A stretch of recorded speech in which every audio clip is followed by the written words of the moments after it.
아내와 맞추려고 하지만 잘 안됩니다. 2023년 12월 11일 병원 진료, 필리핀 출국. 안녕하세요. 서울 정토회관의 아침이 밝았습니다. 스님은 새벽 기도와 명상을 마친 후 오전에 병원 진료를 받았습니다. 눈 수술을 받은 후 한 달 정도가 지났는데 회복 상황이 어떠한지 안과에 가서 검진을 받았습니다. 안과를 다녀와서 이비인후과를 찾았습니다. 어제부터 목이 칼칼하고 감기 증세가 있어서 코로나 진단 키트로 검사를 해보았지만 아무 이상이 없었습니다. 이비인후과를 찾아가서 진료를 받으려고 했는데 병원 안에는 많은 사람들이 줄을 서서 진료를 기다리고 있었습니다. 최근에 독감이 유행하면서 감기 환자가 많아졌다고 합니다. 진료를 받으려면 1시간 이상 기다려야 한다고 해서 오후에 진료 예약을 해둔 후 돌아왔습니다. 오후에 다시 이비인후과를 찾았지만 예약 후 1시간이 경과했기 때문에 다시 예약을 해야 한다고 해서 다음 약속 시간 때문에 결국 진료를 받지 못하고 돌아왔습니다. 저녁에는 필리핀에 가져갈 짐을 꾸린 후 밤 9시 30분에 서울 정토회관을 출발하여 인천공항으로 향했습니다. 인천공항 카운터 앞에 도착하여 이번 4박 5일 동안 필리핀 JTS 학교 준공식에 함께 가기로 한 참가자들을 만났습니다. 노희경 작가님, 김홍신 의원님 등 12명의 방문단이 다 같이 모여 인사를 나누었습니다. 이번에 필리핀 JTS 방문단에 함께하는 사람이 모두 12명입니다. 서로 인사 나누겠습니다. 4박 5일 동안 함께 잘 지내봅시다. 반갑습니다. 서로 인사를 주고받은 후 곧바로 체크인을 하고 수화물을 붙인 후 탑승구로 향했습니다. 밤 12시 40분에 인천공항을 출국한 비행기는 현지 시간으로 새벽 4시에 필리핀 마닐라 공항에 도착했습니다. 시차한 시간을 감안하면 4시간을 비행한 셈입니다. 스님과 JTS 방문단은 비행기 안에서 앉은 채로 하룻밤을 보냈습니다. 졸다 깨달을 반복하다가 승무원의 착륙 안내를 듣고 서서히 잠을 깼습니다. 오늘은 법문이 없었기 때문에 그저께 무한미륵사에서 정토회 회원들과 나눈 직문직설 내용을 전하며 글을 마칩니다. 아내와 맞추려고 하지만 잘 안됩니다. 아내와 맞추어 사는 것에 대해 질문드립니다. 저는 아내와 5개월 된 아기와 함께 살고 있습니다. 사회에 도움을 주는 보살 같은 아기가 되었으면 해서 아기 엄마에게 예 하고 맞추겠다고 말하고 그렇게 지내려고 노력하며 살고 있습니다. 하지만 때때로 아내가 집에 뭔가 많이 있는데 그릇이나 옷을 더 사려고 하거나 저에게 물티슈를 써서 닦으라고 할 때 마음속으로는 이게 다 소비 중독인데 이게 다 환경오염인데 괜찮나 하는 마음이 듭니다. 저에게도 딴지거는 업식이 있는 것 같아 그저 예 하고 시키는 대로 하고 있는데요. 제가 부처님께서 말씀하신 중도의 가르침대로 하고 있는 것일까요? 질문자는 입이 가벼워서 탈이에요. 남자가 입이 좀 무거워야죠.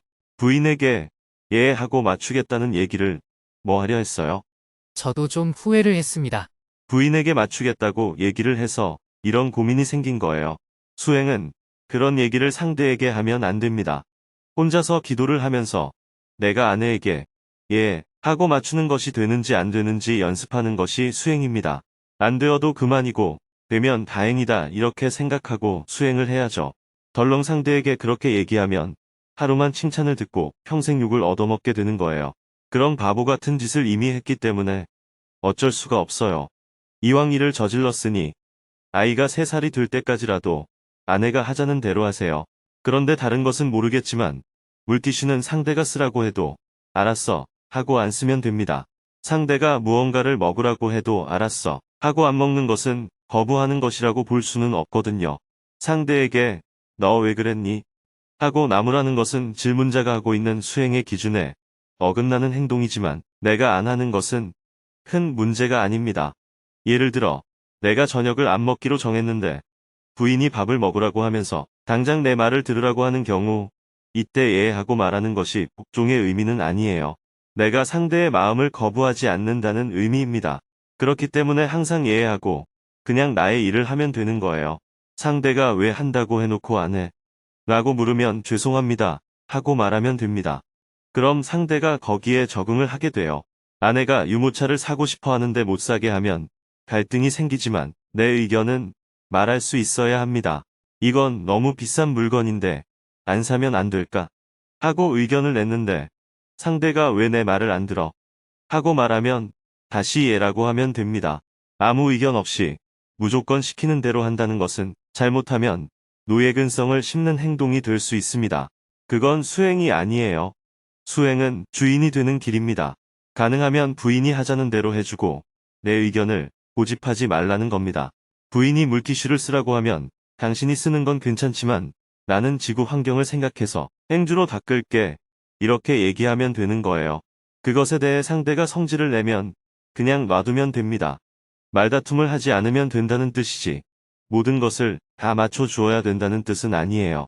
그러나 질문자가 잔소리하는 습관이 있어서 그걸 고치려고 하는 수행의 목표를 갖고 있다면 돈이 아무리 손해가 나도 무조건 이해하는 것이 필요합니다. 예를 들어 수행을 하기 위해 100일 출가를 했다면 옳고 그름을 따지지 말고 100일 동안은 무조건 이해하는 연습을 해봐야 해요. 그러나 질문자의 경우는 평생 아내와 같이 살아야 하잖아요. 더군다나 아내의 요구는 질문자가 계율을 지키는 문제와도 관계가 있는 일이고요. 그렇기 때문에 아기가 3살 때까지만 그렇게 하고 그 이후부터는 아내에게 명확하게 내 뜻을 말하는 게 필요합니다. 아이가 3살 때까지는 당신이 하자는 대로 맞추었는데 이렇게 지나친 낭비는 나의 가치관과 맞지 않다. 당신이 그렇게 하는 것은 간섭하지 않지만 내가 검소하게 살고자 하는 것에 대해서는 내 소신대로 하겠다. 이렇게 자기 입장을 분명히 밝히는 것이 좋을 것 같습니다. 감사합니다. 내일은 아침 9시에 필리핀 민다나오 가가얀데오르 공항에 도착하여 오전에는 따라 각을 방문하고 오후에는 산미구엘 고등학교 준공식을 할 예정입니다.